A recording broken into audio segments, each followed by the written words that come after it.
Tidak. Alhamdulillah. Hayya 'alas shalah.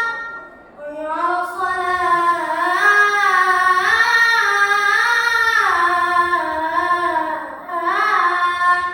Marilah salat, marilah salat. Mereka mendengar tapi pura-pura tidak mendengar. Tidak berpuasa lagi karena pekerjaan dan tidak bersedekah khawatir harta akan berkurang.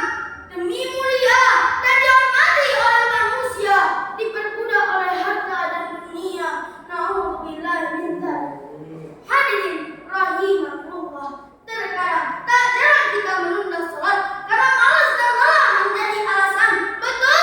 Betul. Yang kita merasa lelah karena dihadapkan atas kewajiban beribadah kepada Allah Subhanahu wa Ta'ala.